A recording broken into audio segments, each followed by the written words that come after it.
Hey there, welcome back. Another exciting episode of the Heathkit IT-11 build.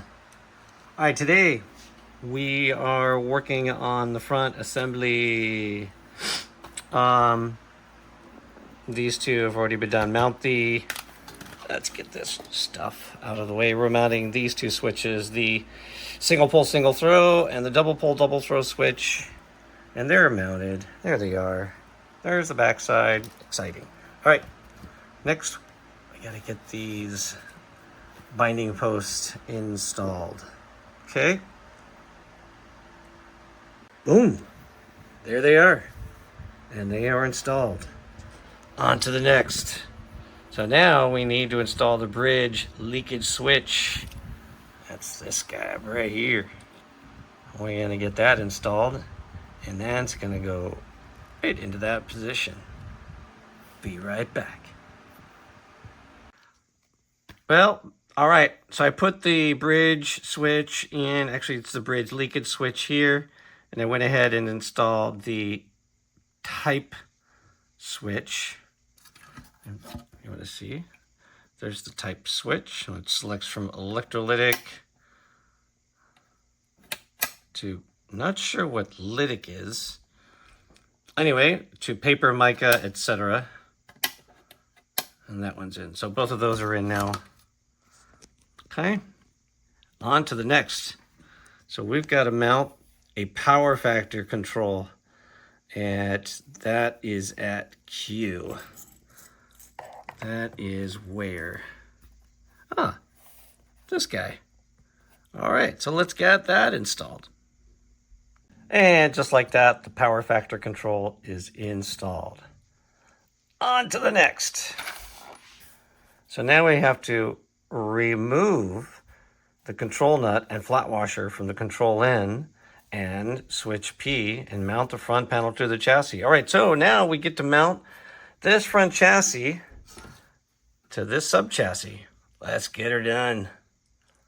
So before we do that, before we get this installed onto that, we gotta we gotta undo these nuts on both the this potentiometer and the range switch P. I got that right? Yep. Range switch P and this potentiometer.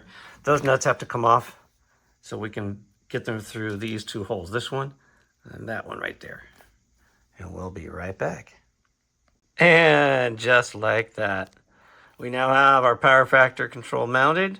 Actually, the bigger picture is we got the front panel mounted to the sub chassis. Man, we are making progress. And didn't this turn out clean? I cleaned this front panel up. Yes, and despite a few fingerprints, I was able to buff it out, put a little bit of a ceramic coating on it, and those fingerprints will buff out when I'm done with her. She's looking pretty. And yeah, coming along great. All right, on to the next step. All right, so now we got to mount the two remaining. Yes, I know, there's an X here. That was there from the photocopy when I downloaded this manual off the internet. All right, so we got to mount the two remaining binding posts at AA and BB. In other words, here and here. So let's get those mounted up. Bada bing. There they are.